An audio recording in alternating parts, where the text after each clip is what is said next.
I'd like to welcome you to the Women in Politics Symposium, sponsored by the WIL, Women Involved in Living and Learning Leadership Program at Westhampton College of the University of Richmond. I am Stephanie Mikas, the coordinator of the WIL program. I would also like to thank such groups as the Women's Resource Center, the Women's Studies Department, the Young Republicans and the Young Democrats, the Student Senates of Westhampton College, Richmond College, and the Robbins School of Business, and various community groups for their support. Finally, I would like to thank the WIL students who have helped to organize this event. Tonight marks exactly 1 week before the 1988 presidential election. It seems appropriate that while we are in the midst of the fervor surrounding an election year, that we should stop to reflect on issues concerning the involvement of women in the political process in the United States. On the national level, although no women are candidates for the presidency or vice presidency, it is expected that in the upcoming election, 25 seats in the Congress will be retained by the women who now hold them. Unfortunately, no significant gains are anticipated in the total number of seats held by women in Congress. However, according to a recent article by the Associated Press, some political analysts predict that the 1990s will be an era of dramatic increase in the number of women elected to national office. Women now constitute 15% of the state legislators, positions that are considered to be training grounds for national elections. And with the upcoming 1990 census, there is some expectation that additional legislative seats will be open to women as a result of reapportionment. In the Commonwealth of Virginia, the third highest ranking elected official is a woman. 3 of the appointed positions in the governor's cabinet are filled by women, and there are 14 female members of the General Assembly. The many women elected to public offices are only a portion of the women involved in politics. There are numerous behind-the-scenes campaigners, lobbyists, and community workers who contribute to and greatly affect the political process. Tonight, we will have a keynote speech followed by a panel discussion to explore some issues concerning the involvement of women in politics. There will be time for questions after each presentation. I would now like to introduce Dr. Patricia C. Harwood, Dean of Westhampton College, who will introduce our keynote speaker. Dr. Harwood.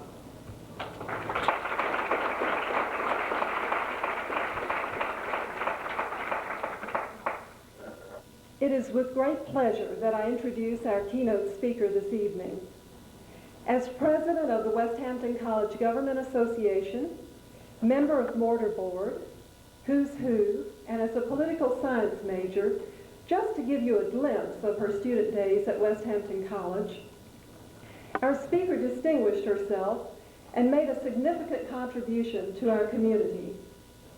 Since graduation, she has continued to serve her alma mater in such roles as Vice Chair of the Alumni Annual Fund, member of the Estate Planning Council, and currently as trustee of the university.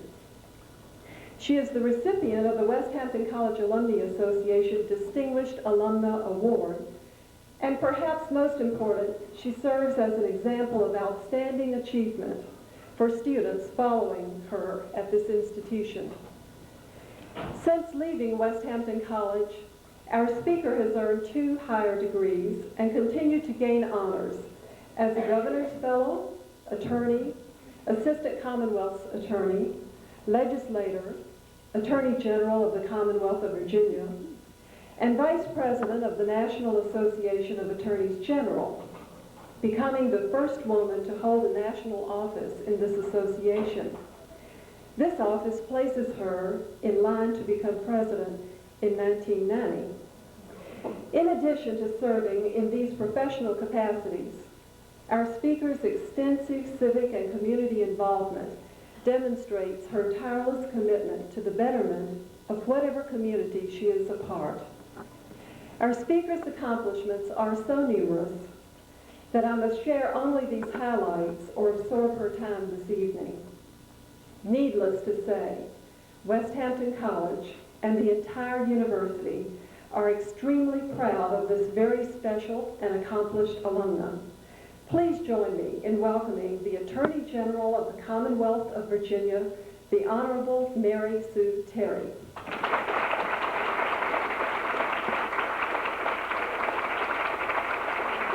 Thank you. Thank you.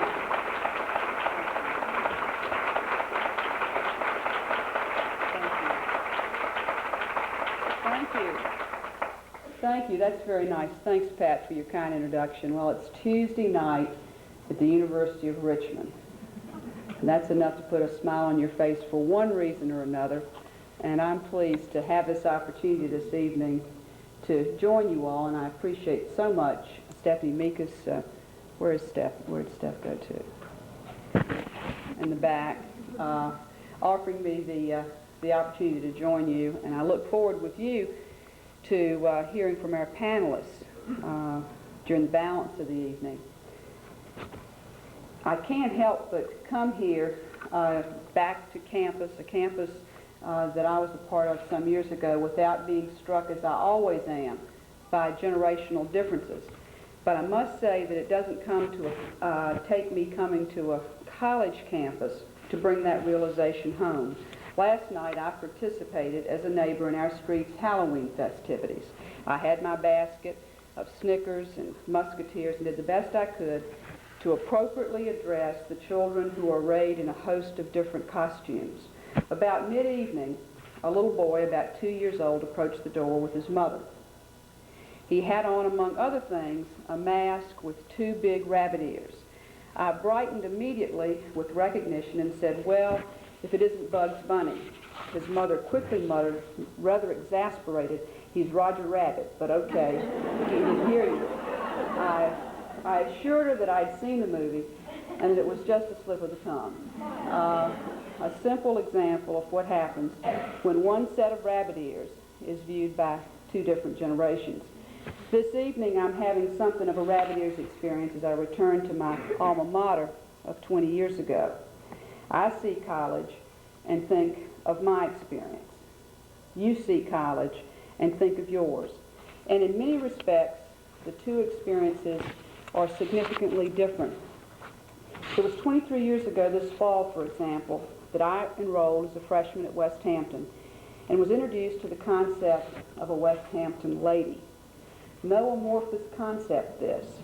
Rather, there were certain indicia of the Westhampton lady that were as unchallenged and as fundamental as well the Pledge of Allegiance. A Westhampton lady did not wear slacks or shorts on campus unless going to a picnic, did not walk and smoke at the same time, and was never to chew gum while playing hockey. A Westhampton lady who was a freshman could not date off campus unless she double dated with another Westhampton lady who was an upperclassman. During my first off-campus chaperoned double date, the upperclassman's date got loaded, we all got lost on the way back to campus, and I got demerits on my first trip to Residence Council, which happened to be its first meeting of the new school year. I had already been forewarned and given a break on a related charge of overdating. When you're a young, bright-eyed Southern Baptist kid from the country, you take the charge of overdating pretty seriously. I pled guilty to the facts. I had visited with a Richmond College student in the parlor one evening, and in this instance I did not and am not speaking euphemistically. Turns out the rule I violated provided that a freshman could not be in the presence of a man for more than 5 minutes after 7:30 on a Monday, Tuesday, or Thursday night, or on a Wednesday night unless she was at a university-sponsored mixer. As it turned out, and I can't honestly say that this was on my early resumes, I was the first freshman in my class to be campused on account of social violations. There were some other distinctions on campus that separated the sexes besides the university's lake. Unlike our male counterparts, women could not have cars. until their senior year and could not drink on campus. In those days, 3.2 beer was legal for 18-year-olds, or at university-sponsored functions without committing an honor offense and risk being shipped home. On the political front, women ran for class or student government office only after being nominated by a nominating committee of other student leaders. Thankfully, that system collapsed my sophomore year when a talented and courageous young woman in my big sister class bucked the system by running on her own and getting elected. 2 years later, we would write and adopt a constitution setting forth a new system of student government, which provided, at least in concept, for more broadly based student involvement, and I think a more activist student agenda. On the university level, I do not recall women having any significant presence at the business school, and I know from personal experience that the law school was not only virtually all male, but liked it that way. ODK was open only to men, and athletic scholarships for women were not even part of the vernacular. On the occupational front, very few women pursued non-traditional careers. Indeed, a woman interested in law was rare enough in those days to prompt me as a junior to come across the lake and go to the psych department and take a whole battery of tests. I returned from my exit interview with a mixed bag of feelings. They continued mixed after the interview. I had scored highest on the profession of mortician. I asked the professor if he had anything else he wanted to tell me. He allowed us how I had scored second highest on law. That constituted just about the high water mark in terms of the encouragement I would receive to go on to law school. While there was clearly a double standard here at the university back in those days, it's only fair to point out that the paternalism found here was not unlike the paternalism found in many other institutions at the time. It would also be unfair and incomplete to leave the subject of student life in college days without stating emphatically and with profound gratitude that I never experienced discrimination in the classroom, and that our honor system, which for all practical purposes was totally student-run, fostered a sense of personal, social, and moral responsibility, which I believed then and believe now was both healthy, classical, and modern. Finally, I can honestly, and without apology or the need for explanation, say that I loved it here, and that no place I have ever been, either academically, personally, or professionally, has contributed so much to my development.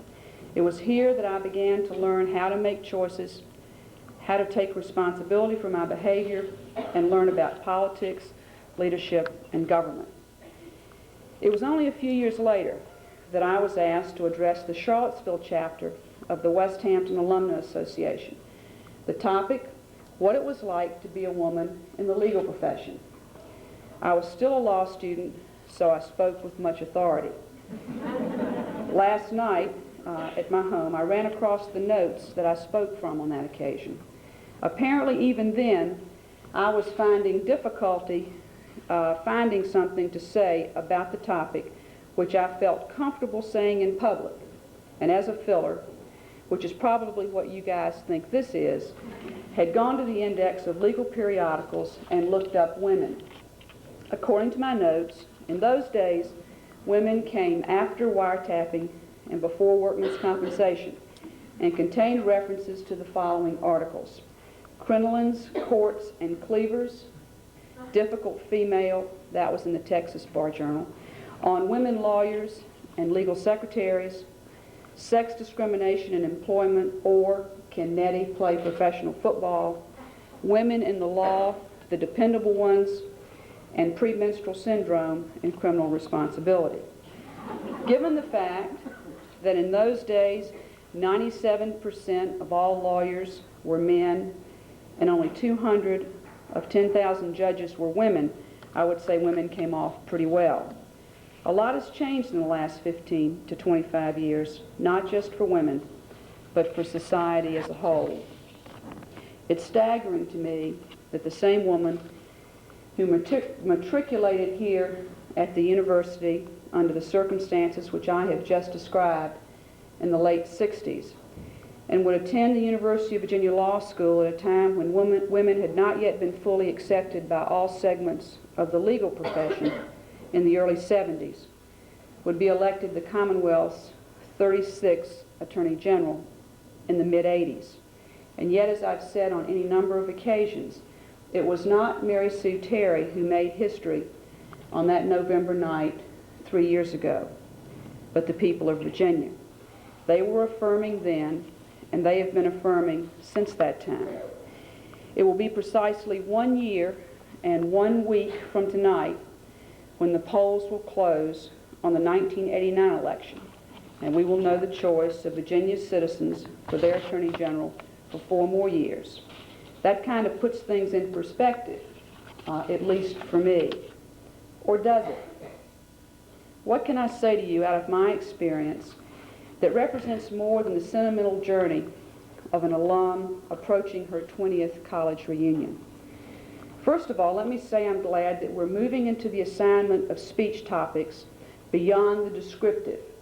What's it like being a woman in the legal profession, or, as I'm asked most frequently, what's it like being a woman in politics? To the normative, the value-driven imperative that begins with the proposition, whether in all cases it's true or not, that doors are open to women, and then proceeds to talk about the importance of one crossing the threshold and seeking and accepting opportunity and responsibility and ownership. Pretty basic concepts: seeking opportunity, responsibility, and ownership. The fact of the matter is that you and I have the benefit of more institutional memory and experience than any generation since the beginning of time. That's axiomatic and constitutes my profound statement for the evening. While it's not equally axiomatic, I would suggest to you that you and I also either know more or have the capacity to know more about the alternative shapes our future may take than any other generation in our history. That is both encouraging and sobering. We know, for example, that if you're 20 years old today, you will retire in the year 2038 at the age of 70. On the way to retirement, you will have worked at 2 or 3 careers. When you begin collecting your Social Security, it will take 3 workers paying into the system to support 1 retiree. And 2 of those 3 people will be minorities. In the South, they will be primarily Asian Americans. We know that more women, blacks, and minorities will be entering the labor force as we continue to move away from the myth of the melting pot to a celebration of cultural diversity. We know that educationally, universities will stress development of the whole student, and that there is projected to be a reduction in the size of higher educational institutions as private commercial ventures establish themselves as the proprietors of large electronic databases, eventually replacing the university library. We know that by the year 2000, it is estimated that $100 million will have been spent on genetic engineering, producing artificial blood, human growth hormones, memory recall drugs, and newborns with particular disease immunities. We know that ecologically, we will have to ask what kind of future we are creating when one of the 2 growth careers of the future will be hazardous waste disposal. But enough of that. So what is the nub? As women, you are a generation behind me and behind most of the women who will be serving as panelists this evening. Some of the challenges we have experienced, you have been spared. But I still would not want to trade places with a single one of you, because you've inherited your own set of challenges. In addition to the short list of issues just mentioned, you inherit a political process that elects presidents who compete more like Coke and Pepsi than leaders who will take us to the brink of the 21st century. You inherit a staggering deficit that will severely hamstring you and your children. You inherit the challenge of dealing with the elderly and educating children who come to school less prepared to learn than at any time in our nation's history. You inherit the challenge of competing in a global economy and coping with an ever-accelerating rate of change. On Sunday, I joined my sister, who is a CPA, for a conference at Tides Inn in the Northern Neck. For the benefit of those of you who are not familiar with the Tides Inn, it's a lovely resort tucked away on an inlet just inland from the mouth of the Chesapeake Bay. I took my personal computer, and while Ruthie, my sister, who is also a Westhampton graduate, spent the afternoon learning more about accounting, I spent the afternoon alternating between the patio and the sunroom, thinking about what I would share with you and attempting to get some of it on the screen. While I struggle with some degree of integrity to find a bottom line, I must say that the core of the issue still eluded me. Toward the end of the day, I returned the computer to the room, and since the CPAs, who by the way tend to be a boring lot on the whole, were still meeting, I walked down to the dock and out to the end of the pier, which was about 50 yards long. The sun had gone down, but there was still some diffuse light in the west. A single star was shining in the east. The sky had a dark blue-gray hue, and you could see, if you looked closely, two random streaks across it. It was as if a child had run a chalky eraser over a well-used blackboard. The streaks were the last visible signs of two jets that had passed over a good deal of time earlier. In the distance, in the direction of the Chesapeake Bay, was a channel marker with the green light that blinked every 3 seconds. I heard two birds. Each communicated in a rather unusual and compelling way out of its own grove of trees on the water's edge, and then was silent. Except for the rather harsh glare of the fluorescent light on the top part of the Exxon 2 fuel tank that made it possible to see the 89 cents a gallon price for the diesel fuel, the time could have been virtually any time, and the place could have been virtually any place. Docks are docks, and water is water, and for the most part, boats are boats. It was then that I noticed that there were only two boats tied up at the slips. One was a 25-foot fishing boat with two enormous Suzuki outboard motors. The other was a majestic 45-foot sailboat. If you're wondering how I know the lengths of the boat, it's because I stepped off the distances on the two slips beside the boats like my father used to step off the foundation for a new building or a fence line. I must say I felt a tad uncomfortable doing it and wondered if anybody could see me from the cocktail lounge of the inn, but I figured the risk was worth it since I felt you would want to know how long those boats were. Anyway, both boats were white. The fishing boat was named Tides, and the sailboat the Seafarer. I thought a minute about the type of person who prefers a sailboat and the challenge of harnessing the wind with canvas and experiencing the elements in relative silence, and about the personality who prefers the control and power that comes from self-propulsion and the capacity for straight lines. And then I thought about an old Peanuts cartoon that I had used for years in speeches, especially with school children. It features Lucy behind a psychiatrist's booth and Charlie Brown standing in front of it. Lucy gets this faraway look in her eye, and she looks at Charlie Brown and she says, "Charlie Brown, life's like a deck chair on a cruise ship." Charlie Brown gets the vacant look in his eyes as only Charlie Brown can get, and Lucy says again, "You know, Charlie Brown, life's like a deck chair on a cruise ship." Caught up in the profound imagery of her own creation, she continues, "Charlie Brown, have you ever noticed how some people, they take their deck chairs to the front of the cruise ship so they can see where the cruise ship is going? And other people, they take their deck chairs to the rear of the cruise ship so they can see where the cruise ship has been.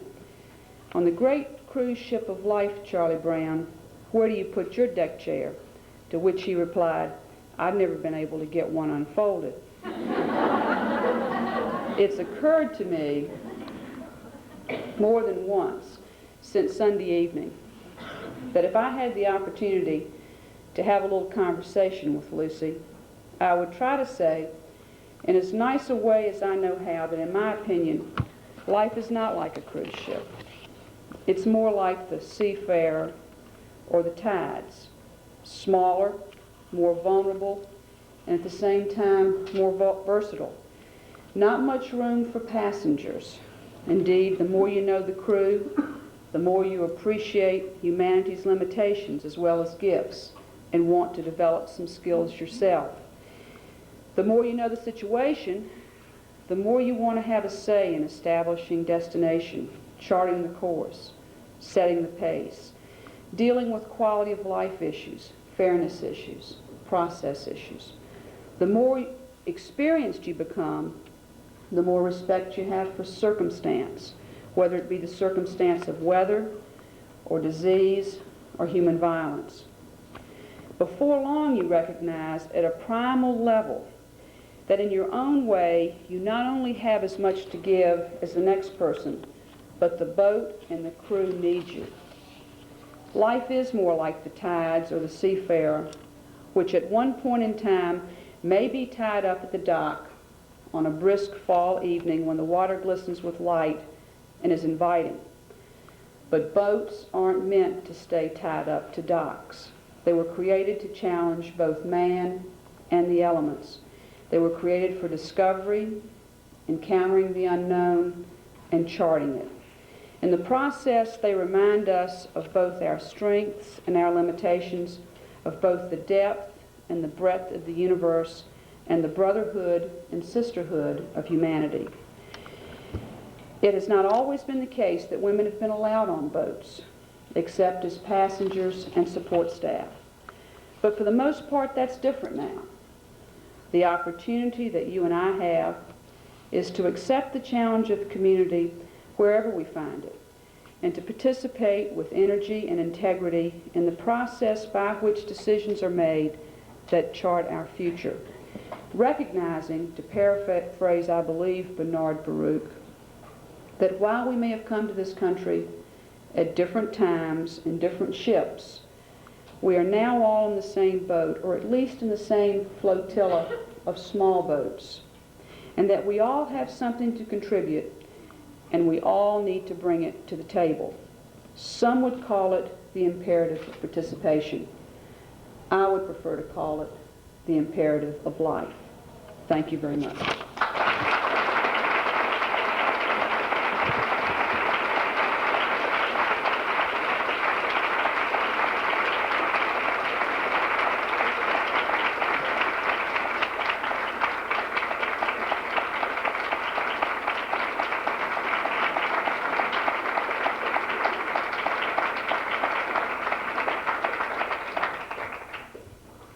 Ms. Terry will take questions from the floor if anyone has any. We have 2 microphones right here, if anyone would like to step up.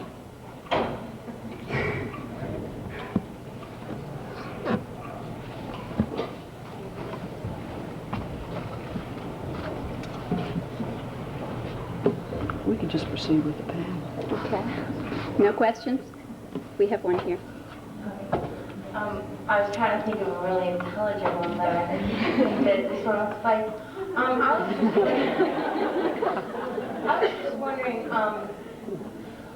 what, if any, impediments you encounter, not only in law school, but then as you went beyond in your career, and if you see these obstacles being broken down, or if you see any way that these can be, that we as, the younger generation can work to break them down as we get into those careers. Well, I believe very strongly in the power of socialization and the power of accelerated social learning. There was a considerable amount of sexism that I experienced as a student in law school at the University of Virginia. I don't think that law school was particularly unique. But when you're only 15 of roughly 300 students, you're a rather significant minority. By the time I left, however, the percentage of women had escalated dramatically. I don't know precisely what it is today, But when you move from 5% to probably close to 40%, the whole dynamics of an institution changes. My own experience is that there's been an exponential change in our capacity to deal with one another over the last 10 or 15 years, particularly the last 10 years. I think the thing we need to remind ourselves of, though, is that we're not the only minority. There's a rather homogeneous student body here at the University of Richmond.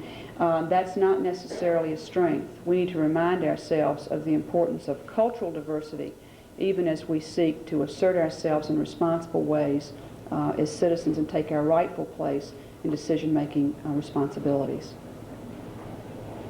Yes? Good question.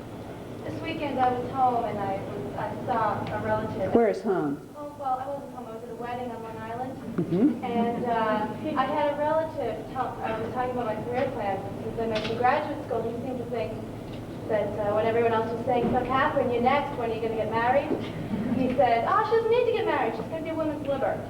And that didn't seem to make a whole lot of sense to me. I was wondering what your position is. How do you consider yourself as far as feminism, and what do you think your role in the women's movement is as someone of your importance? Well, first of all, I try to distinguish between my personal life and my professional life. And I've attempted over the years to consider myself as an attorney who happens to be a woman, an elected official who happens to be a woman, a politician who happens to be a woman. That's not to say that over time you don't bring to the table certain special sensitivities and points of view by virtue of gender. I think that's important, and I think increasingly I've become more comfortable with that. But one's personal life is a decidedly different matter. The thing that I have come to try to grapple with in my advancing age is the concept of boundaries. And where do I draw the line in terms of what I'm willing to commit to my career and my profession and my office versus what do I want and need and require for myself. What I found is that over a period of time, one becomes much more comfortable in that line drawing. And once that is done, one is able to accommodate diversity and competing demands with some degree of peace, inner peace. I haven't gotten there yet, though. Yes. Do you feel that there's a much greater advantage for those women that go on to law school or grad school and later getting into politics? I don't think that one's service in politics need to be tied to any particular career. I am very fond of saying, and say on a regular basis in an office full of lawyers, it doesn't take lawyers to make public policy. Indeed, we're probably best off if we had just a few sometimes making public policy. Public policy, in my mind, basically represents good, sound common sense. Good, sound common sense is best achieved when you have the human relations skills to know how to get from point A to point B. And that's not always a straight line. In my view, if a person feels called to be involved in politics, the important thing is for that person to bring his or her own whole self. If that happens to be a self that happens to be a lawyer, fine. But I don't think that should be a prerequisite, and I don't think that our political process is healthy if it most often is.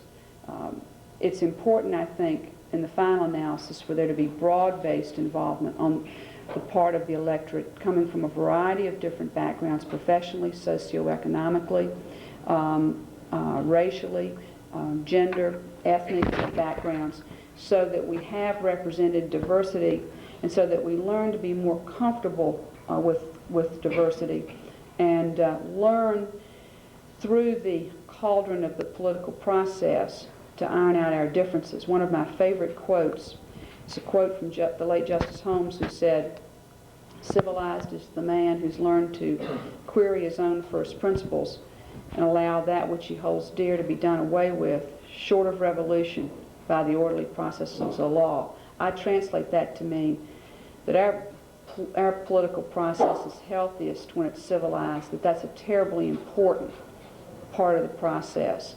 That's one of the things that I find discouraging about this election year. and the way the presidential campaign is being conducted. And that if we have a civilized process that accommodates different points of view and that is fair, then we can live with whatever outcome is as a result of it.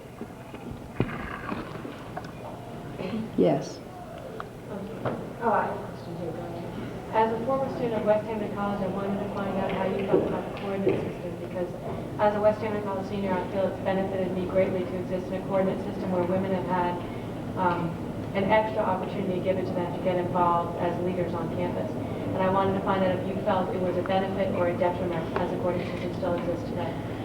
For me, it was a decided benefit. The reason I came to this university was because of the coordinate system, and because back in those days, I wasn't really comfortable with how student governments. I knew student governments would be operated. We had our opportunities to have our own class officers, our own athletic association, Y Student Government Association, and to run our own show. I was privileged to be able to participate fully in that process to a far greater extent than I would have ever dreamed on coming here.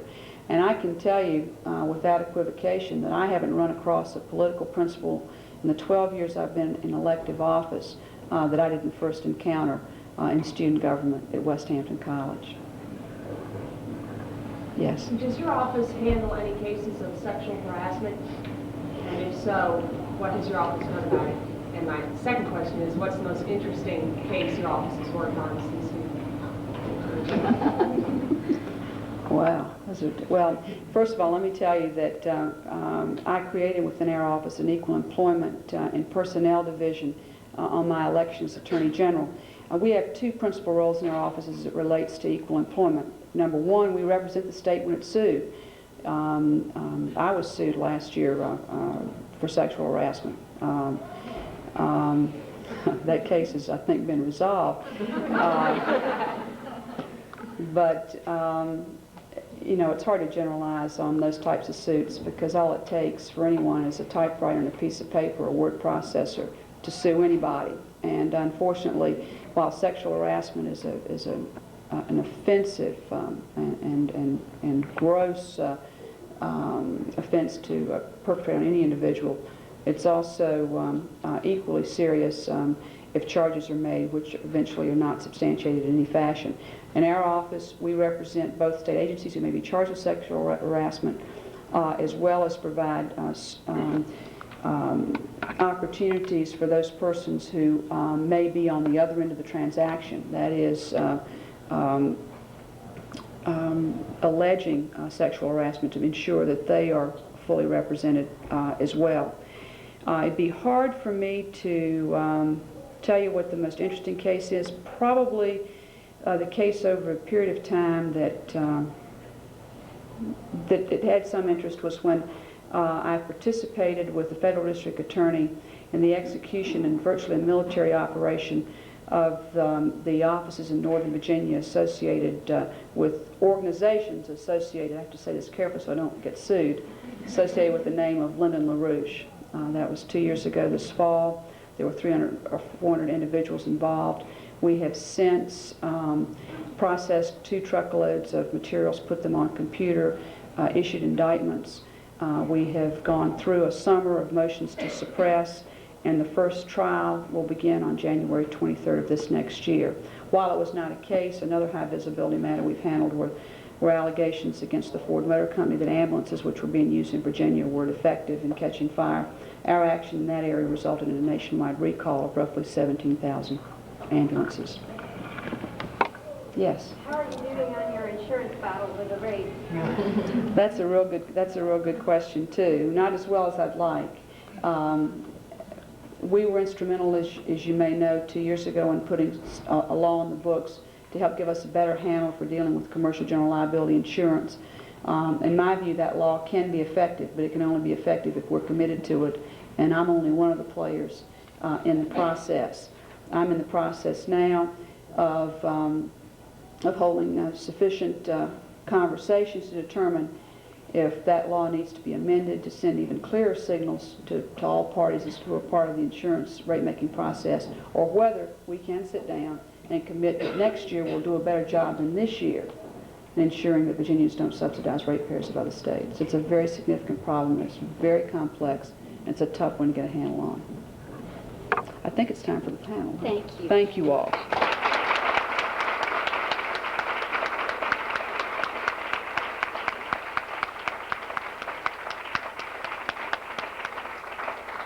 Thank you, Mary Sue. Now we're into the second part of our program. Normally one just has a speaker, but tonight we're going to get a double treat. We will be having a panel discussion. I will ask the panelists now to take their seats up at the table.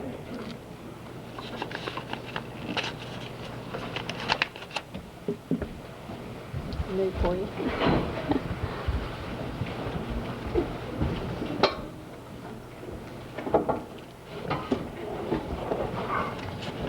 I'd like for you all to take a look at these women. These are outstanding women in the state of Virginia and in many cases nationally known. Our moderator this evening is Dr. Jane Hopkins, who is presently an associate professor with the Management Institute at the University of Richmond. Jane is at the end here. Dr. Hopkins is the former director of the Women's Resource Center, and she is one of the original professors to teach women's studies courses for the WIL program. Dr. Hopkins will introduce our panelists, and we will begin our discussion. All right, let's see if this works. Is this on? Yes. That's nice, okay. I'm going to, well, I'll tell you the process. The process is I'm going to introduce very briefly our four panelists, not because they don't have, there's not a whole lot of wonderful things about them, but I will be asking them to talk a little bit to begin with about how they got involved in politics, and that will tell a lot of their story. I want to say some of the highlights, however, some of the things they might not tell you about themselves. And so I'm going to begin with my left, and this is Vivian Watts, Vivian Watts, who is our Secretary of Transportation and Public Safety. Vivian is probably well known to many of you from historically. She has, of course, been in this position since she was appointed by Governor Blouses in 1986. But before that, she was a legislator in the House of Delegates and from Fairfax. And we've known her in that role since '82. She has a long history, really, in the political arena from the early 70s, and I'm going to let her have that opportunity to tell you how she started out, because I'm fascinated to see if she's going to attribute where she is today to that. I do want to mention some of the honors she's had. First of all, she does have her bachelor's degree cum laude from University of Michigan. Her civic responsibilities and many of her honors include in '77 being the Washington Star Citizen of the Year. She's a founding member of the Fairfax Committee of 100, on the Executive Board of United Way since 1975. She was the National Board of Executive Women in State Government in 1986 and '87. In the year of 1986, she was also chosen as from Annandale Chamber of Commerce as the Citizen of the Year.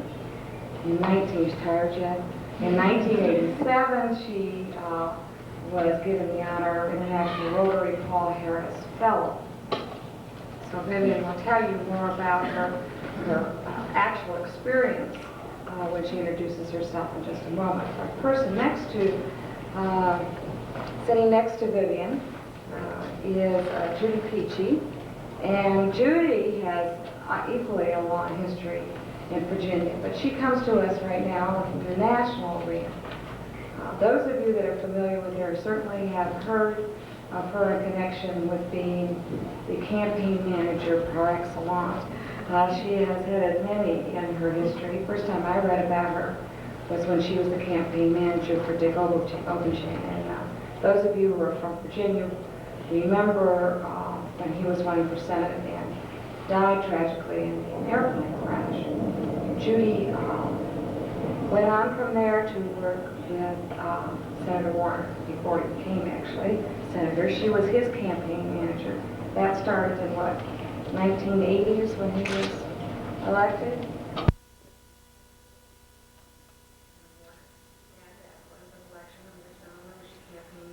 Later she became special assistant to him. became special assistant, some you probably heard of, President Reagan from 1981 to 82 for the intergovernmental affairs. She met responsibilities, and that she has management responsibilities for liaison with state legislators, in addition to responsibility for working with governors to eliminate sex discrimination in state laws. Judy was there for 2 years, then went back to being a campaign manager again, and that was in 1982 with Paul Triple. As you realize, that was also a successful campaign, and he became senator, United States Senator. In 1983, she started working with Paul as a special assistant for state affairs. And so those are her main kinds of things in recent years, but if you go back earlier, she has a long history in the political arena before that as well. Her degree is from the St. Luke's School of Technology. She also attended Madison. And next we have a member of the House of Delegates, Jean Kineham. Jean became a member of the House in 1986. Her committee assignments are finance, health, welfare, and institutions, labor, and commerce.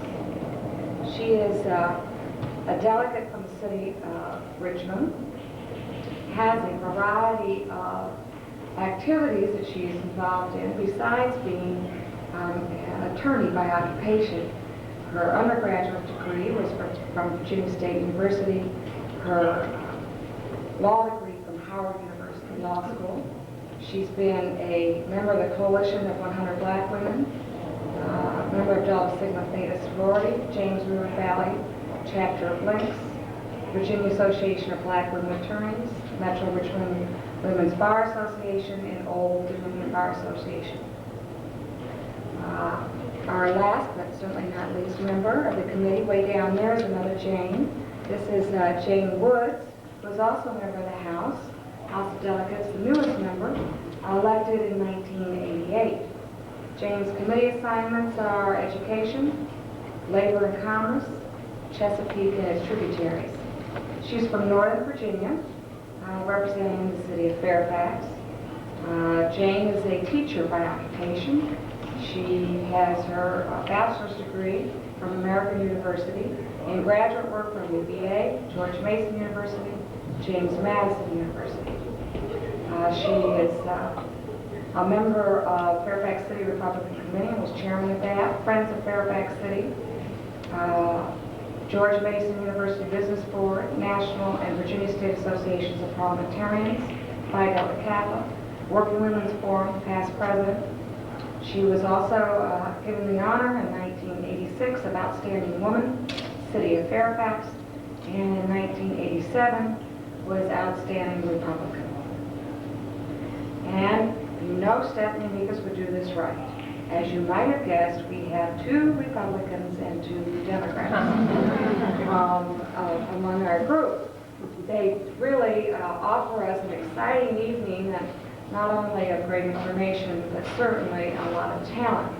So as I said, what we're going to do is begin, and I will give them each about 5 minutes to talk a little bit about how they got where they are and what some of their political experience has been from the beginning.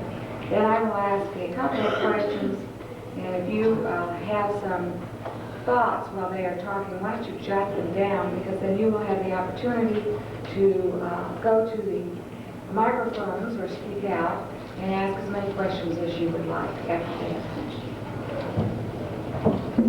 Thank you very much. The most difficult part of this whole assignment is going to be to limit my comments to 5 minutes, but I will do my best. Let me first say that my entry into politics was by no means planned.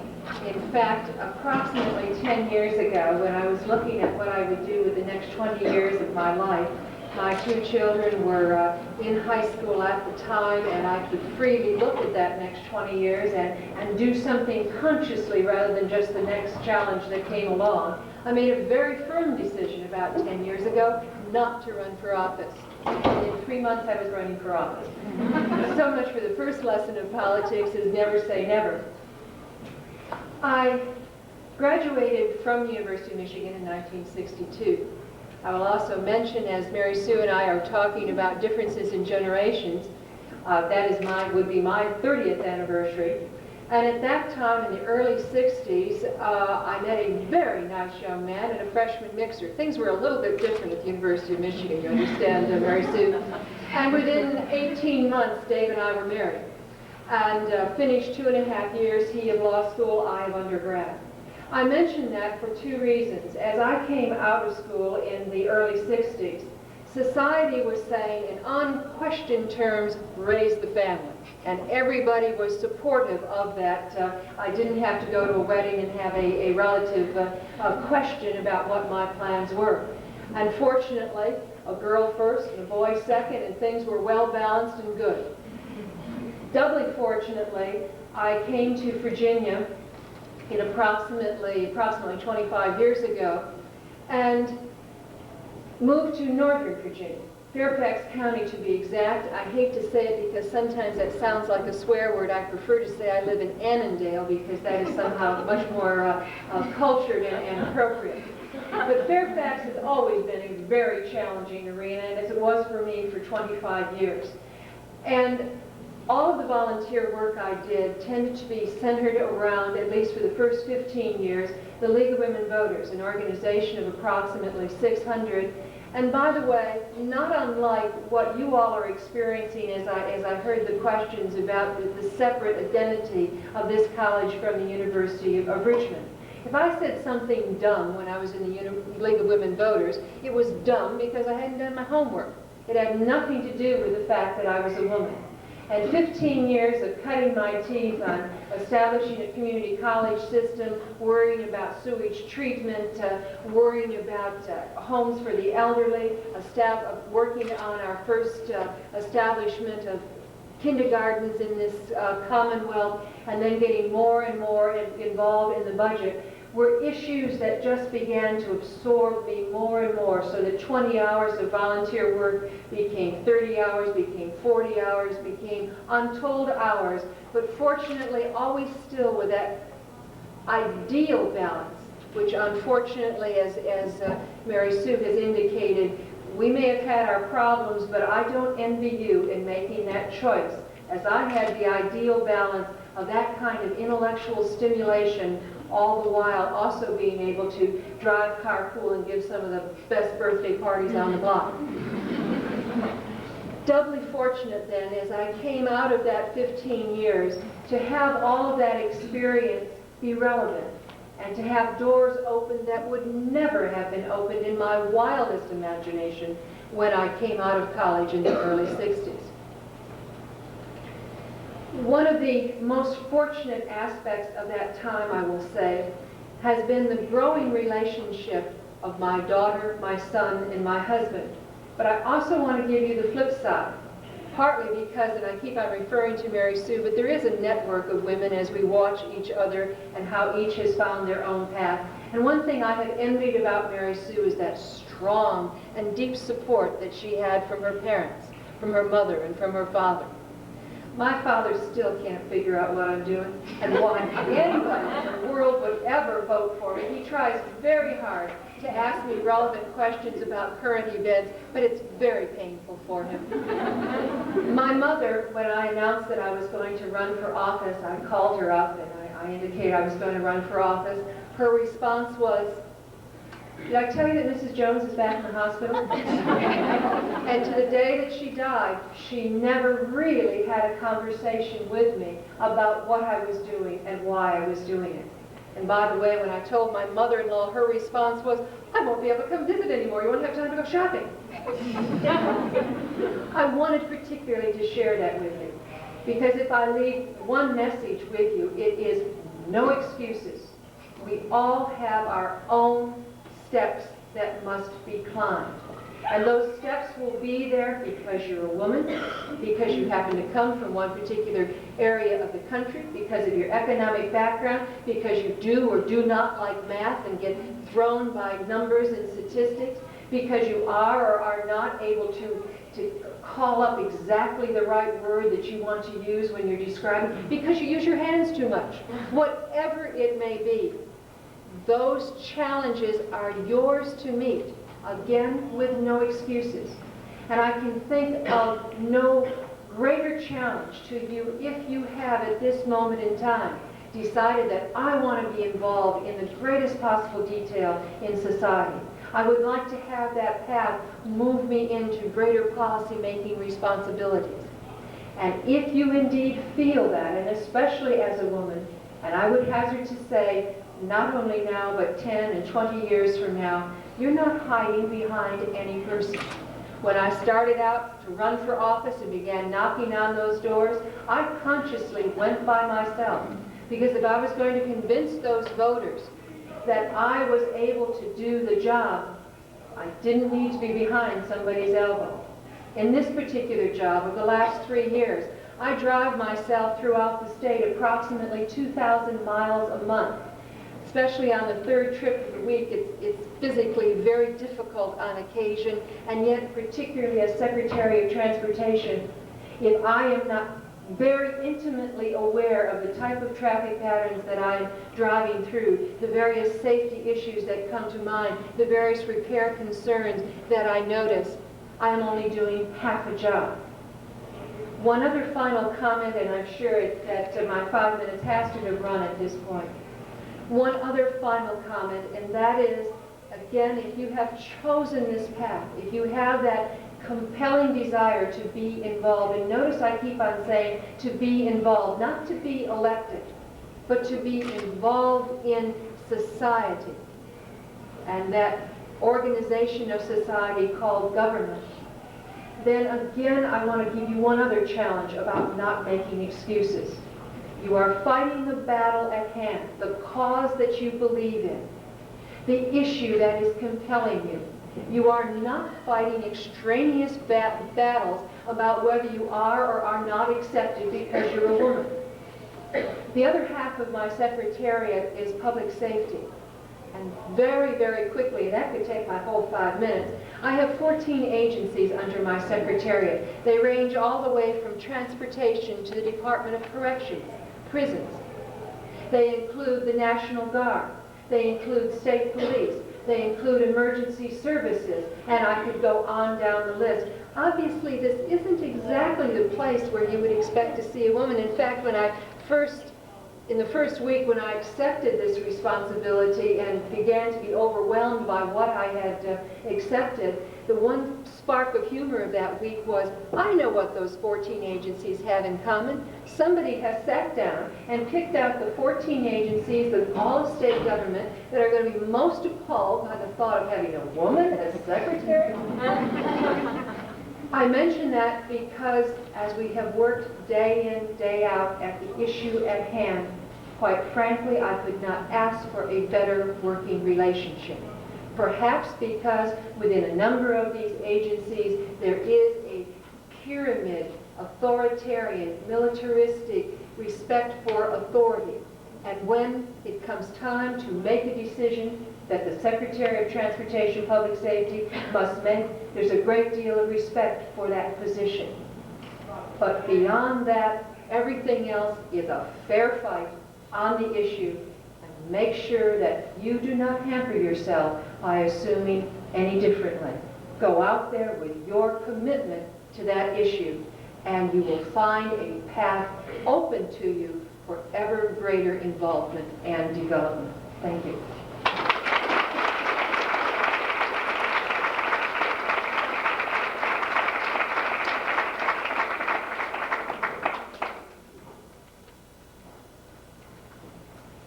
Pleasure to be with you tonight. I would like to sit and tell you that I went through a great philosophical analysis to determine whether I'd be a Democrat or a Republican, but I didn't do that. Political parties, frankly, didn't interest me a lot when I was in my 20s. In fact, I came from a house divided. My grandparents were South Carolina Republicans. Now think about that. You ever heard of one of those? Tom Thurman may have been second to my grandfather. My parents were Virginia Democrats. I listened to a lot of pros and cons about the parties, and frankly, at that particular time, I really couldn't tell a great deal of difference. I knew that each of the parties had liberals, each had conservatives, and each had moderates. Virginia Democrats on the state level sounded an awful lot like Republicans on the national level. And so I was kind of starting a career, and getting married, and starting a family. But then I started listening to candidates running for specific offices. And I'm interested in people. And people hold office. And people make government work or not work. And in thinking about these candidates and listening, I found that there was a specific candidate that said something, and I thought, you know, that's what I think. That's how I feel. And I feel just as strongly about that issue as that candidate does. And then I listened to more candidates, and I found that I was agreeing more and more with what Republicans were saying. And I thought, well, if I really agree, I ought to do something. I ought to get out and go to work for this candidate. If they're going to work for what I believe in, then I ought to do something for them. And that's when I decided I would get involved. And I volunteered. And I found out about volunteering.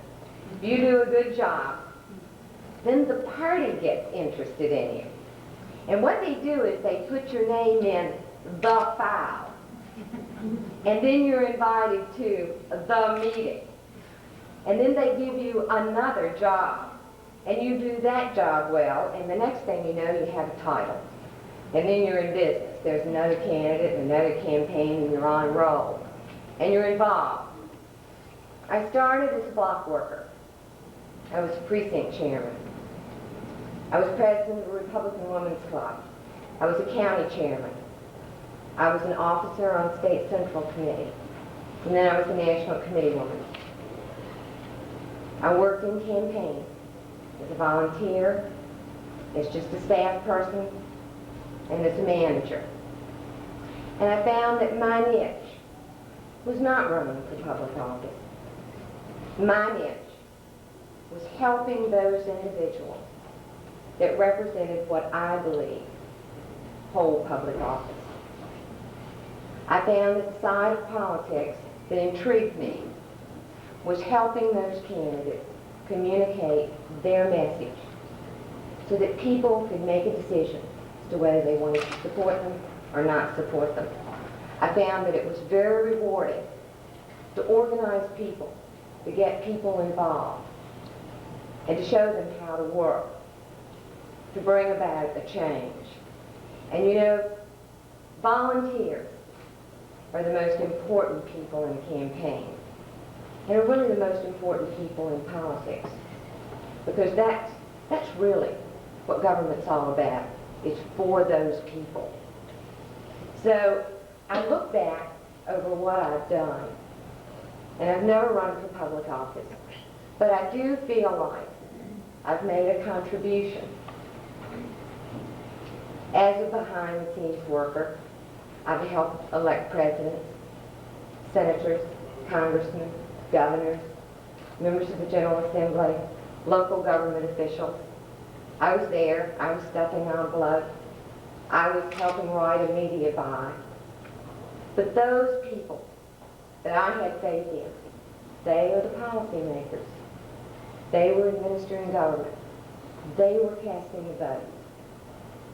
But you know, my contribution in the role that I played helped really shape the future of Virginia and this country for the past 25 years. And it was fun. Getting involved, playing a part, helping someone else is just as important a role in politics as holding office. Look at the whole spectrum.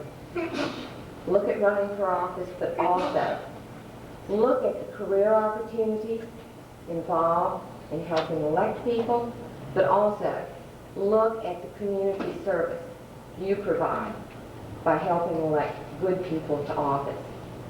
I enjoyed it. I encourage you, get involved one way or another. Thank you.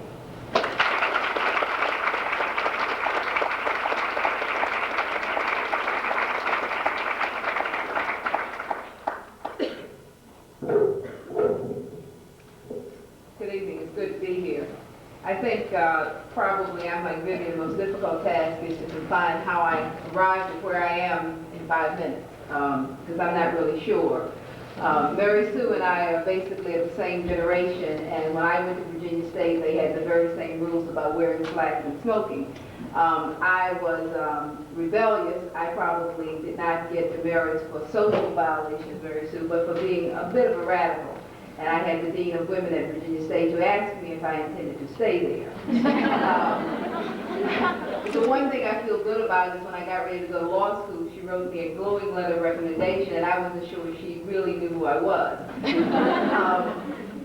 As I sat here tonight, I realized that I have, continuing to examine my life, I continue to see similarities and things in common with women that I'm close to and other women in politics.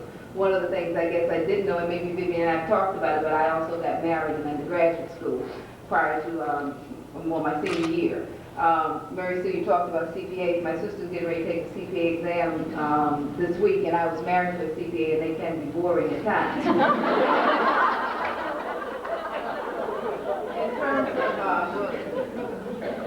In terms of my background, I am a lawyer. I also agree with Mary Sue's comments that perhaps there are just a few too many lawyers in politics. And but when I came to Virginia General Assembly, I was basically welcomed by 3 groups: the Black Caucus, the women, and the lawyers. So it had its advantages, I suppose. In terms of how I arrived, I have always been involved. My husband used to say, "Jean, can you join anything and not be president?" And I always intended not to be president. I guess when I came to Richmond, I got involved because I have 3 children. They're now ages 11, 13, and 14. And my first major involvement in Richmond actually was a PTA president. I lived on the south side of Richmond, Stratford Hills, and I became PTA president.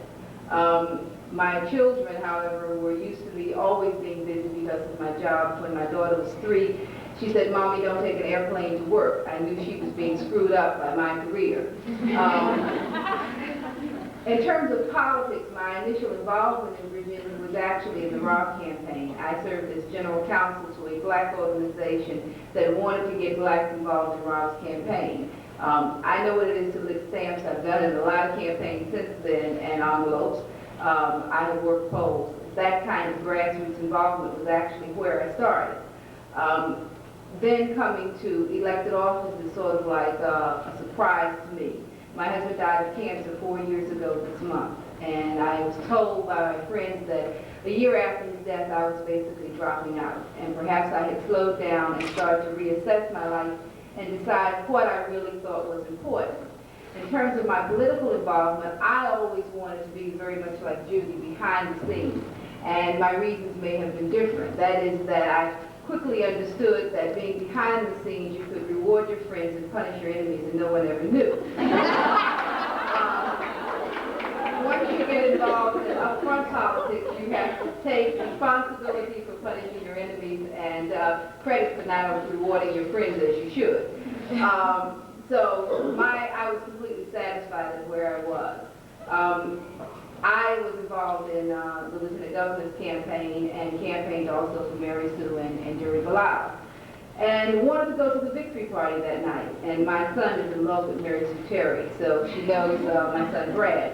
Well, when I arrived at home to quickly get dressed and freshen up to go to the victory party, I discovered that Brad was stretched out on the couch with his foot up, and he told me he thought he'd broken it.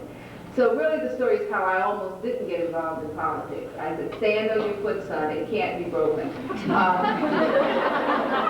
his mother intended to go to a victory party that night. Well, needless to say, he attempted to stand and he couldn't, and I realized I had a problem on my hands. So didn't take him to MCV because I know what hospital emergency rooms are like. I at that point was living in Churchill in the Missouri area, and I said, "What's the closest medical facility?" There wasn't one other than MCV. So I drove to the south side of the river, hurried up, got Brad taken care of, got him back home, then felt guilty.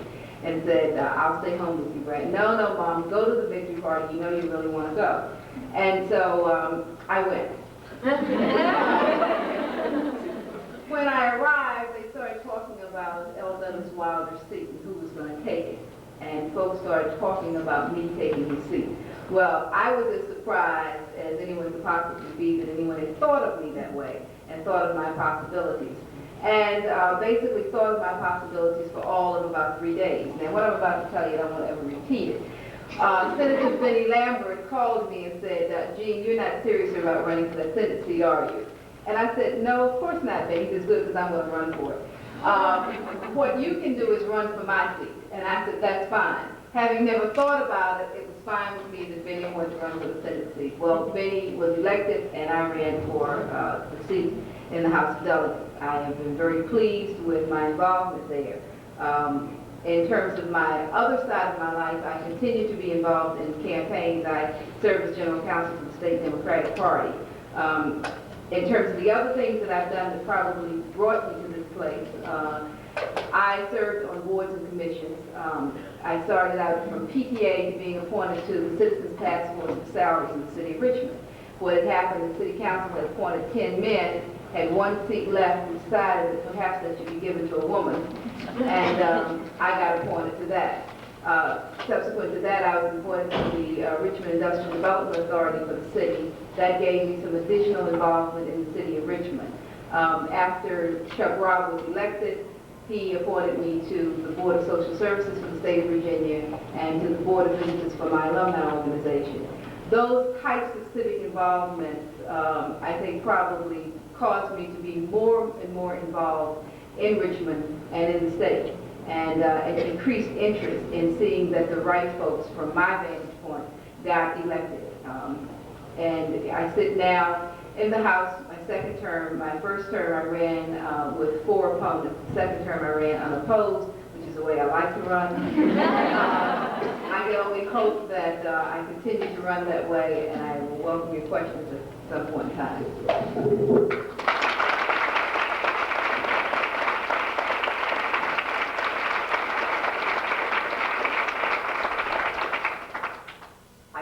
One thing that's interested me this evening that I've not heard before is how many people were in the very same boat I was, that I had no intention growing up of running for elective office.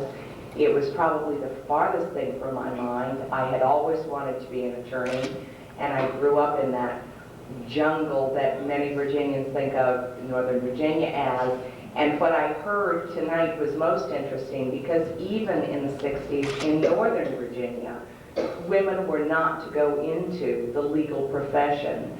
I entered American University right across the river in Washington in a combined program so I could get through the school system, which was very important to me at that point, in 5 years, get a bachelor's degree and my law degree, and I thought I was just going to be the hottest thing going until I had to attend class. And I was one of 2 women. The other woman was well in her 50s and was far more sure of herself than I. It didn't take me too long being in the program, being counseled by every professor to say, stop and think about this. This really isn't where women belong. And either fortunately or unfortunately, I believed him. He was reinforced by my father, who was an attorney, who said, this really isn't where you belong. You are not going to make a good attorney. You just can't get beyond the but I know what's right stage. Why don't you look elsewhere? So at that point, 2 years into that program, I decided, in fact, if that many people thought I was in the wrong direction, I'd best re-examine, and decided that I would become a teacher. I can't say that I regretted it for a moment. I adore teaching. I never want to stay out of it completely. So in that respect, I thank the gentleman who at that point sort of closed some doors, but I've got to go back to realizing I allowed them to be closed.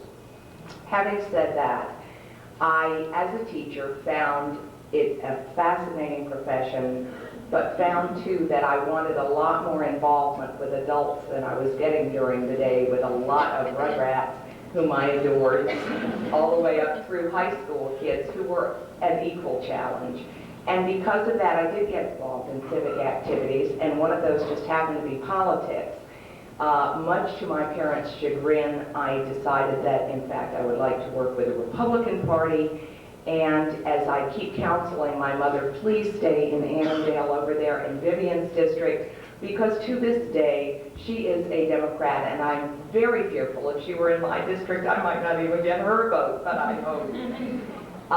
So I did not come from a Republican background, although my father was very quiet about that. I think sneaked a vote here and there, just never wanted to take my mom on with it. I did not come to politics with the idea that I ever wanted to run, but I found as I worked in politics, first I met some of the most wonderful people in the world, and along the way I met a candidate that I believed in so strongly, I wanted him elected more than anything else. I continue to believe in him, and his belief in me was a great deal to do with why I ran. It was very much, as Jean was telling about her entry into elective office, it was not something I sought out. People said, gee, this seat is coming open, you're it. It's quite a big decision, and it's something that I know I'm still evaluating. You've got to have the support, I think, of your family. It sure helps, even if it's not vital, and I happen to believe it's vital. My husband is wonderful now with laundry. He knows how to work the machine. He hasn't figured out the dishwasher yet, but I've introduced him to the sink, and trust me, that was a floor away from most dishes prior to my being involved in politics. I am still involved in politics in the campaign end of it. I find it to be a fabulously exciting volunteer effort.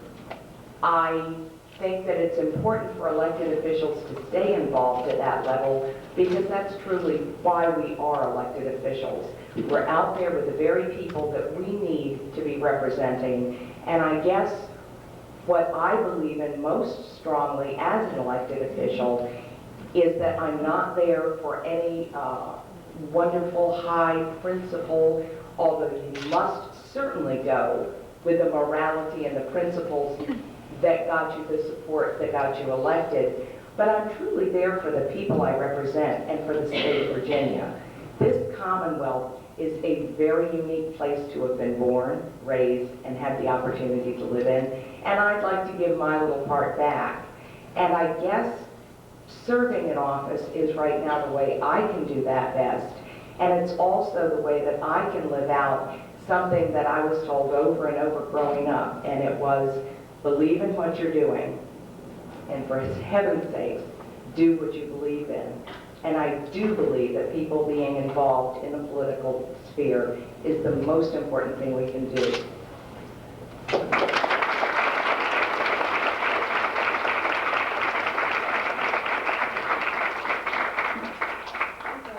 I'm going to open it up to questions right away, since we are running shorter on time. We have about 35 minutes or so, but I want to make sure that most of you have an opportunity to ask questions. So if you would like to either stand at your seat and project your voice, you may, or you may go to the microphones, one over here or one over there, and you may address your question to an individual or to all of the panelists. You've all mentioned the importance of volunteerism, yet at the same point in time, we're seeing less and less people volunteering because of lack of time to volunteer because women are working nowadays. Do you have any comments or suggestions or advice that you can give to this audience here regarding the issue of volunteerism? I assume we'll just be passing the mic on this because I know we all have our perspectives. I'll answer on 2 points. One, it causes me deep concern. The kind of work that I did for so many years, I obviously believe is crucial to society. I was writing 15-page single-space reports on all manner of subjects, and these had an independent view. I wasn't punching the time clock. I wasn't answerable to a particular payroll, and that kind of independence as far as looking at governmental issues is something that I deeply regret is disappearing from the scene. Most of our governmental issues are not easy issues. They're not knee-jerk issues. They take hard work to determine whether or not a particular type of pollution or a particular type of program in helping in drug abuse or particular programs for Alzheimer's disease or special education needs are in fact effective and well targeted. And to have the social view of that rather than just bureaucratic view, rather than just the view of the elected official, is a balance that this country is going to miss greatly.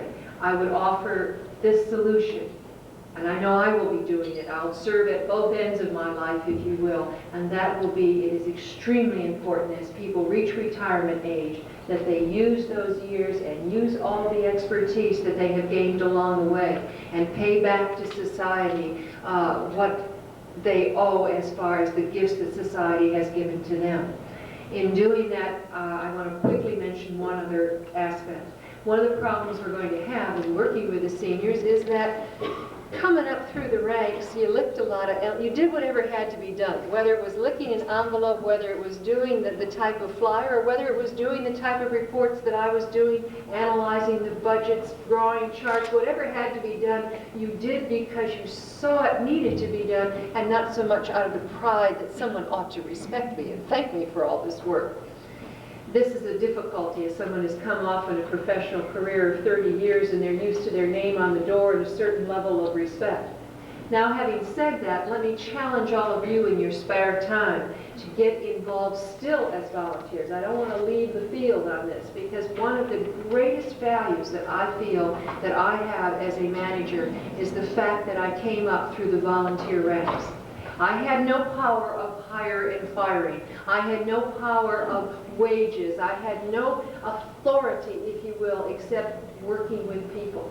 And that is, in fact, the best possible training for any kind of management responsibilities.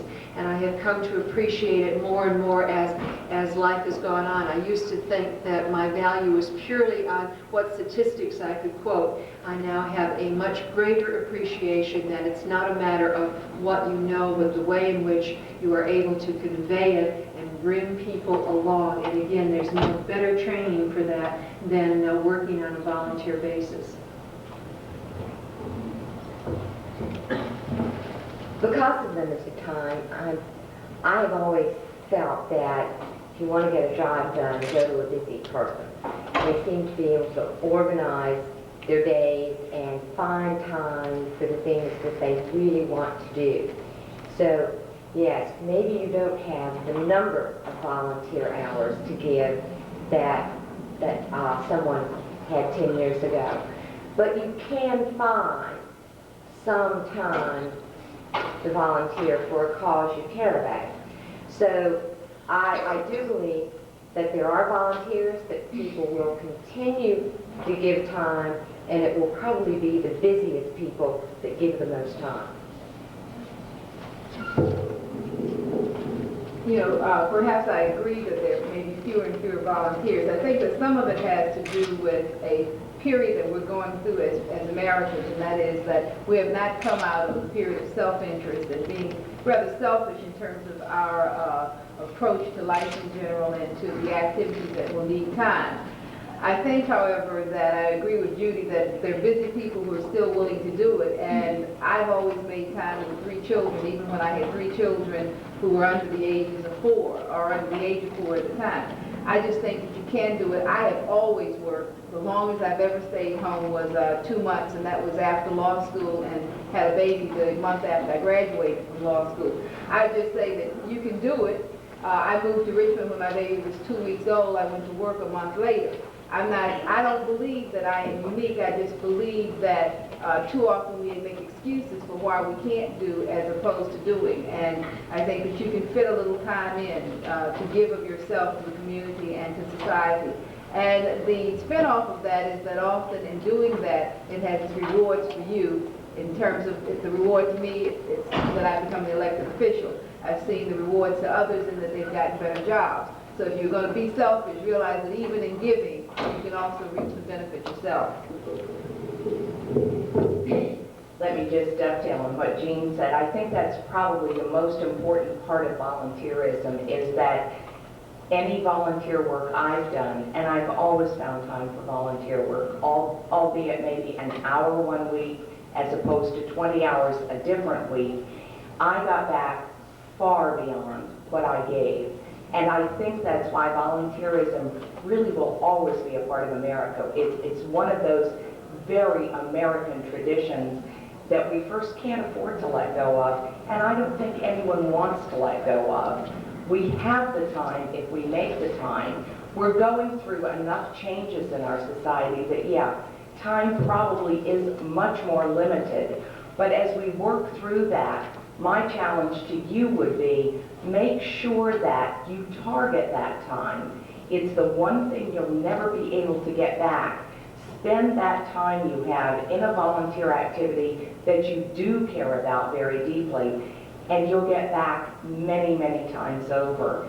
And it's an important part of being a member of a community, of a society, that I guess I feel no paid job can pay you quite as well as getting that satisfaction that you get as a volunteer. Another question? Okay.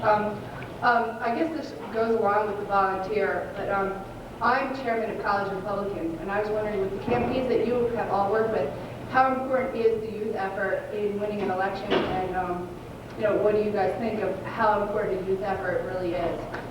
Jane, let's start on Probably one of the most important facets of a campaign that I can think of.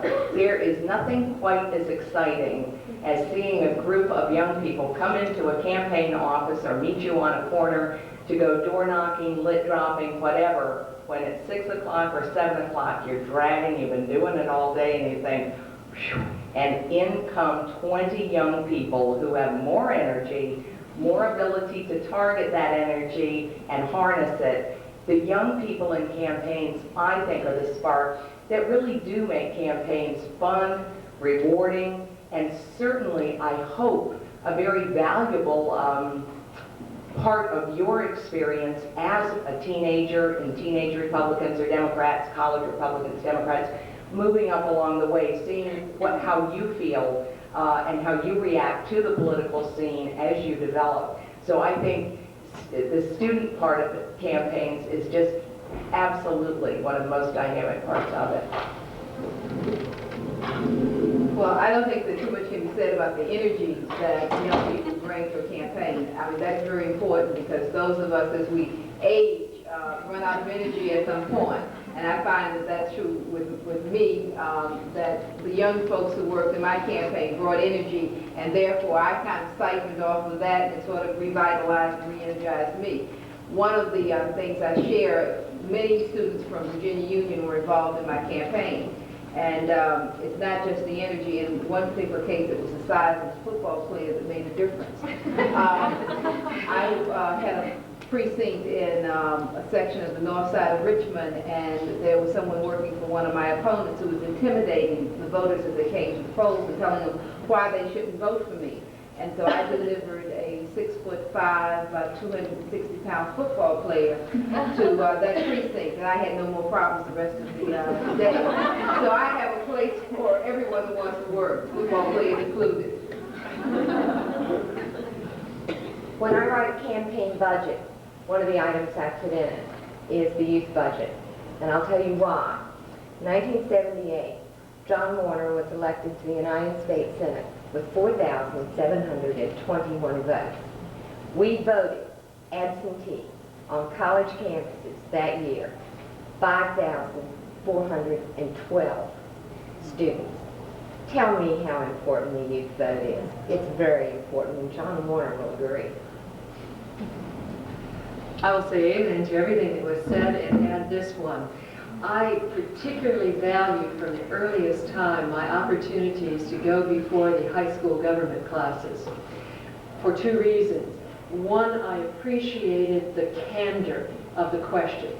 If I was off base, I would know it, and I would know it very early on. And then secondly, quite frankly, if I could keep the group reasonably alert, particularly at fifth or sixth period. It was a very good test of my growing skills to be able to communicate.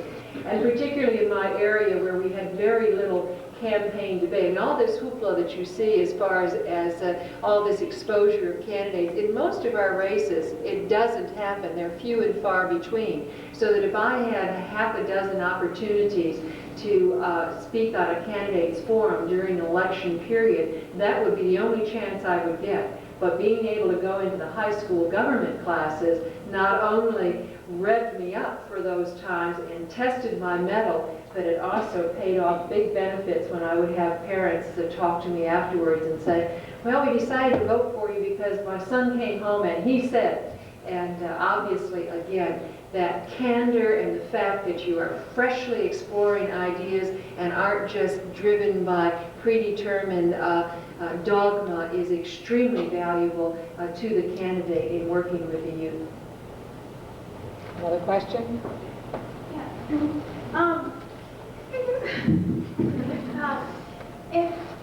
I'd like to quote an article I read on a USA Today that said that the knight needs to have his queen at the home to go out and slay the dragon. And yeah, that's how I felt. I was like, ha ha ha ha. I thought we'd gotten beyond that.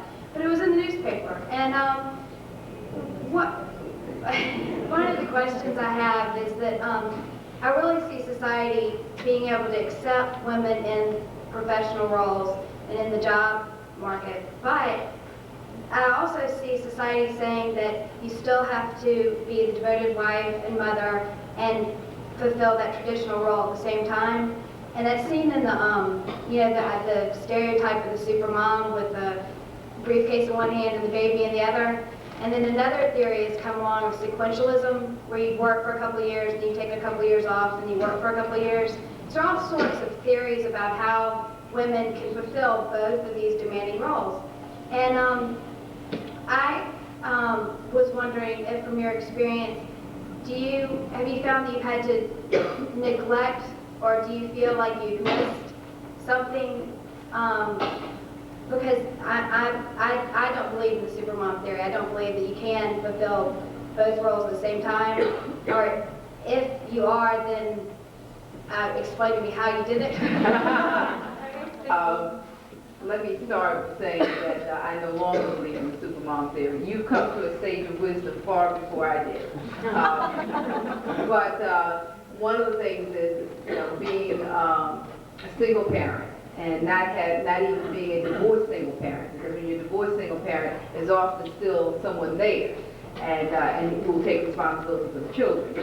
But I said to my children when their father died, I cannot be both mother and father to you. I will be the absolute best mom that I can be, and I will try to fulfill those parts of that role that I can.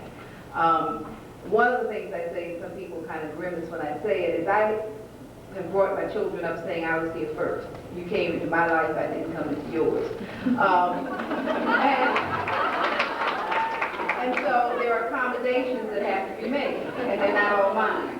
And I will say when they complain about what I do, I said, it is real unfortunate that God chose me for you, but this is the deal.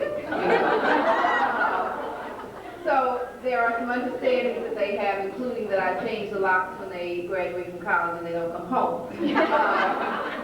So I mean, I just think so much of it is approach. My children are very supportive. My kids passed on campaign literature. They campaigned for me. They've been there. My husband was supportive of me going to law school.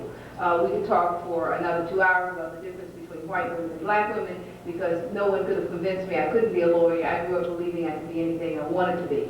I didn't grow up believing I had to stay at home. Instead, I grew up believing that I had to work. So my whole approach to life is probably different than the approaches that many of you have in terms of how you've been socialized. I just believe I can do most of it. I don't believe my children will suffer. I don't believe they have suffered. They seem to be fairly normal. I will tell you that I pay for support services. I have always had a housekeeper. To the extent I know how that has impacted my daughter is someone asked her how many children did she want when she grew up, and she said, I'm not sure how many kids I want, but I know I want a housekeeper.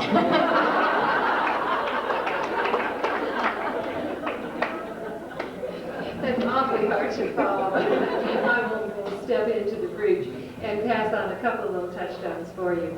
I was amazed at how much I've been guided by the theory of whenever you're given lemons, you make lemonade. Whatever circumstances you find yourself in, you fully utilize the opportunities that those circumstances provide to you. In my case, as I indicated, we started our family right out of college, which meant that we have paid our last tuition payment, and I'm 48 and my husband's 51, and we've still got a good portion of time ahead of us. And there are certain advantages to that. Obviously, in the time that I grew up, it couldn't have been better timing for me to have been able to wait until the doors were cracking open far broader than I ever could have thought, to have the kind of involvement that I've had. But although I was home full-time, my kids made their breakfast and lunch from their earliest of ages. I would be darned if I was going to overmother them. It was unfair to them not to give them the sense of accomplishment and independence and the feeling that they could take care of themselves. As far as the differences come from all kinds of backgrounds. I was raised in a situation where my father was gone 10 months of the year, year in, year out, because he worked on the Great Lakes. I seldom saw him. What I saw was a woman 10 months of the year who did whatever had to be done. And this has been probably, again, one of the greatest gifts that I have been given. So whatever that challenge may be, whether it's intellectual or whether it's the emotion of saying, oh my God, what am I doing here? I've got to walk into that. This was particularly true in that first year when I read. What audacity do I have to go into that room and pretend that, in fact, I am a worthy candidate? But to buck up my courage in that whatever number of minutes it took me to get out of the car and then go in and do it, because that's what had to be done. So that whole balance, I would just urge you to take the circumstances as they present themselves. And again, I come back to my other theme, no excuses, and make the best of that situation. It's your only chance to be involved in that situation. It's the only chance that you have to meet the challenge of a 2-year-old or a 20-year-old or whatever it may be. Final quick comment, if I may. I alluded in my initial remarks about the fact that Dave and I were married while we were in college. That probably was the touchstone of why the ease with which I have been able to make the transition and have his full support from having been wife and mother into somebody who gets a lot more telephone calls than he does, who's always recognized. He has to stand back in the shadows as I'm talking at events and at parties. It's a big adjustment for a man who was the political science major in our family, who was the lawyer, who is the lawyer, who's not the type who sits quietly at the back of the room. But what he sees in me is the same kind of intensely curious intellect that was part of our original attraction, and we have been able to make that transition back into that world, which unfortunately a lot of relationships have not been able to make that kind of growth. Although I said that was my final word, let me make this my final word. The greatest gift to my husband has been the fact that I left home and he had to deal with our youngest, who happened to be a male, and the father and the son had to argue it out. No mediator. I was off in the General Assembly for a couple of months a year. Their relationship is so far advanced today from what it would have been that it's a great gift to him to be allowed to be a parent and not have one parent in the family overstep the bounds of what the partnership ought to be. And I guess as one who decided I would be a career woman and did not marry right out of college, but in fact, when I did marry in my late 20s, became an instant mother and instant grandmother, and truly took that role very, very seriously. I have tried many roles. I think I have tried the superwoman role and found that trying to keep that many balls in the air was always possible, but it seemed then there was always another one put on, and that probably that was doing no one any good. And what I found out was that as I stepped back from roles, as I said to my husband, who is older than I am, and definitely the active one politically prior to my activity in politics, the one who's been out there and been slaying the beasts and so forth. He picked up on what needed doing. We were able to talk it through. We had to talk it through, or some of the things wouldn't get done.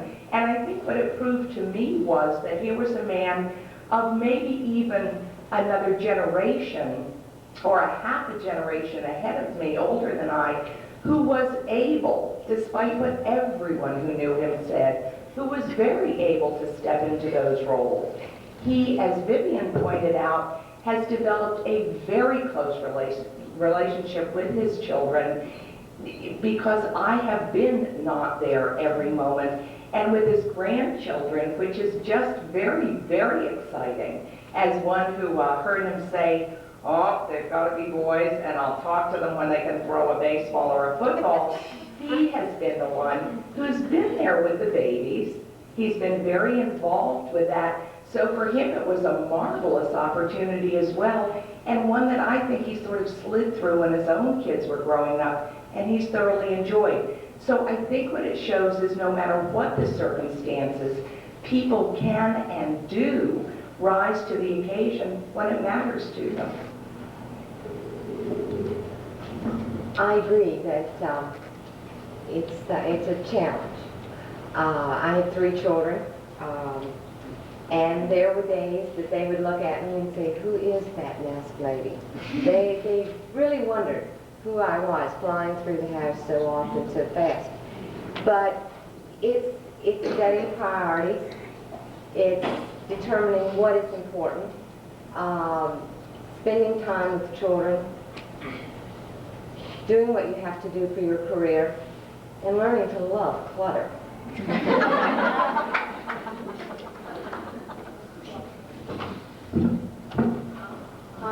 I'd like to ask a follow-up question. The question is a follow-up to the excellent question that was asked by the young lady regarding the balancing, when she asked a question about balancing your several roles as homemakers and politicians or whatever. My question has to do with the challenges that you must take as women in the political arena. I think the picture has been a little too pristine, at least for me. The idea that somehow your female status is on the same level as waving your hands or any other limitation that you might bring to the forum seems a little unrealistic. I'd like each of you to please talk about at least how you feel as women in the political arena, your fact that you are a woman, that may be a problem, or, and let's just say not made it a problem, it is a problem, and how you have dealt with it. Because I'm concerned that young ladies or young gentlemen in this room might walk away with the impression that gender bias is on the same level as some other type of limitation. And it just doesn't seem to me to be so. Who wants to try?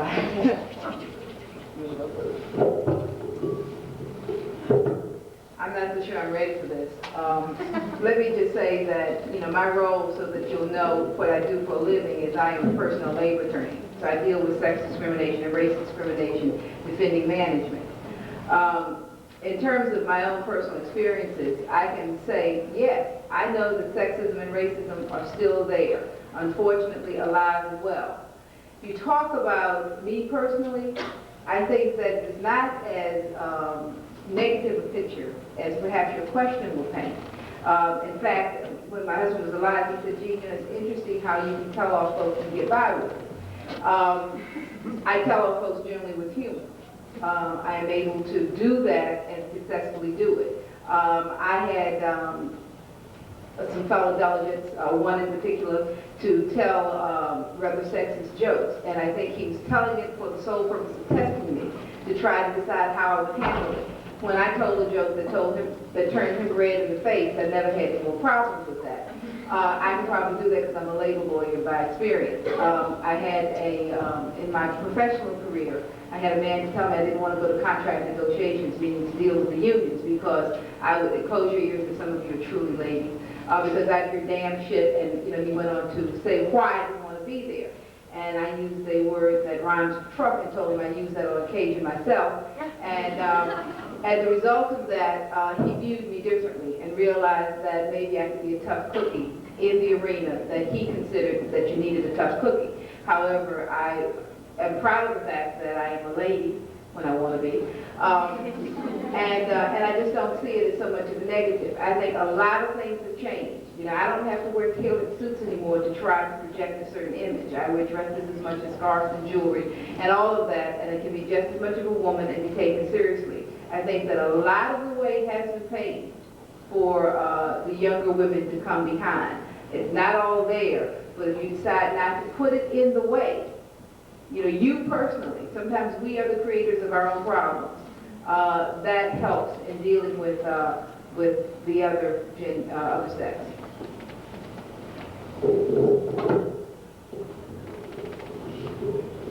I think I may have to agree with that. I don't think certainly any barrier has been put in my way as a woman that I did not allow to be put there. Now, part of that is a growth and development on my part.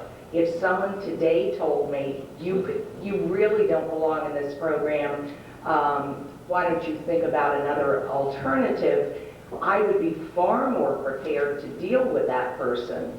But that was 25 years ago, and where I was, I allowed that to happen. I will say, as an elected official, yes, you hear some jokes. I think they're testing. I'm not sure that parallel jokes are not performed for the new freshman, the new kid on the block, male or female. Perhaps they are more sexist because we are women, but I think it's just using good people skills.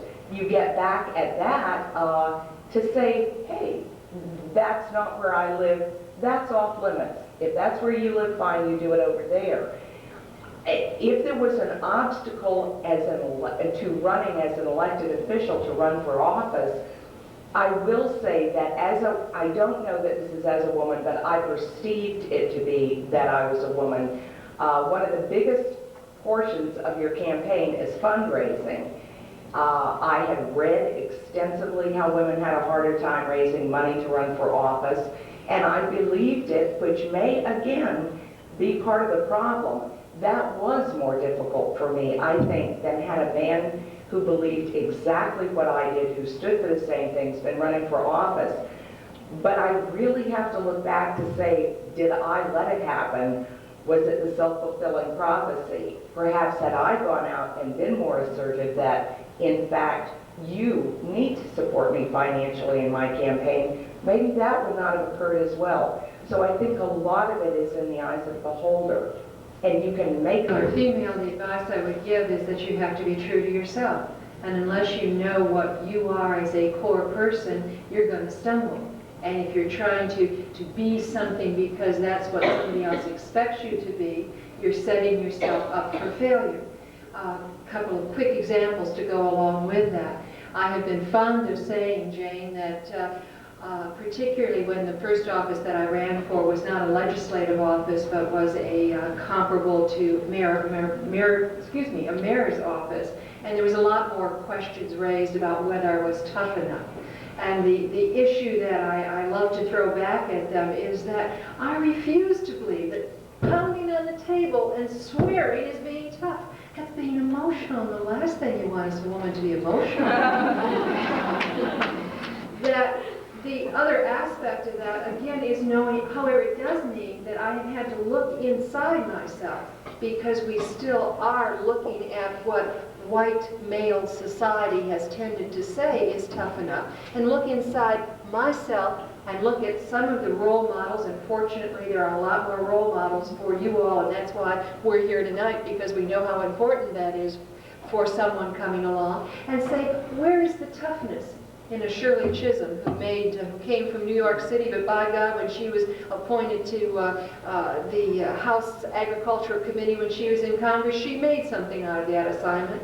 Or the wonderful deep voice of Barbara Jordan, who, if I could only be like that, I know I could command the world. But instead I look at myself and I say, I'm tenacious, terribly tenacious. It'll be 3 years later, but I'll come back on that point. That the fact that I do have an energy level, and it's very important, although we were sort of demurring on it, saying that we borrow it from you all. If you're going to do the job, it takes one heck of a lot of energy, and that's a part of the power. But I also borrow on the power of I am not going to play the kind of standard authority game when it's not comfortable for me. And by the way, there are a lot of examples in the United States of America where it has been an ineffective means of management. And if my most important comfortable role as a manager is to intensely listen to the controversy as it's brought to me, that's a very good form of management. It means that when I speak, I can borrow from their phraseology. I can create a buy-on to the solution that has to be laid down. And this is a management technique that perhaps falls naturally to me because I was the third child in the family and I just had to be that listening. Maybe it's what white women do, but whatever, it is comfortable to me. And one other quick comment that I would make, and that is that for me, and I can go back to the high school newspaper where I was made fun of because of the way I dress. I have always dressed in a tailored way. I'm going to feel uncomfortable if I have ruffles or too much jewelry. I did buy this necklace because it's after Dorothy McDermott, who's my one and total role model. Dorothy McDermott is chairman of the House Appropriations Committee. She's always worn a necklace like that, and that was the first thing I wanted to buy when I had enough money. But beyond that, again, I am dressing in the way that I feel comfortable. I am trying to constantly look within myself as to what I am as an individual. And with that, then, you are able to move forward with a degree of credibility that gets beyond any of the kinds of problems about women or men. There'll still be a few doors closed, although I do understand the Commonwealth Club is considering expanding its membership. But there's a chance. But there are those few things that will happen. I repeat my opening comment.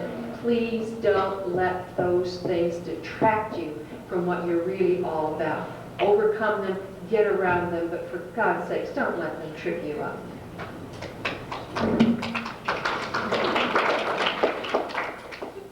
All of you have heard about the smoke-filled rooms in politics.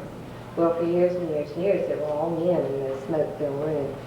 And when I finally got invited into one of those rooms, because I wanted to know for so long what went on, and it really wasn't all that much. A lot of people talking, very few people listening. What I did find out, though, if they give you a job, do it well. If they ask your opinion, know what you're talking about. If you don't know what you're talking about, listen to what somebody else says. But whatever it is you get into, approach it with confidence and stand up for what you believe in. Don't let them back you off. And I have found in politics some of the best arguments I've ever had. I may not have won, but I had one hell of a fight with them. And I didn't back down. And maybe time later proved me right. But have confidence in yourself. But before you go in that room, do your homework and know what you're talking about. And it's a lot of fun to compete. It really is. And this has been a lot of fun. And I know that we've all talked too long, but I encourage you, once again, get involved in politics. I encourage you also to not only look at running for public office, but look at the other side. I think if you look at women involved today, the levels, whether they be press secretaries or campaign managers or media consultants or pollsters, one of the finest pollsters in the country is Linda Duvall from American Viewpoint. Outstanding gal, and she's competing with the big boys, and it's very encouraging. There is a career in the political arena, and it's wide open. Jump in, it's a lot of fun.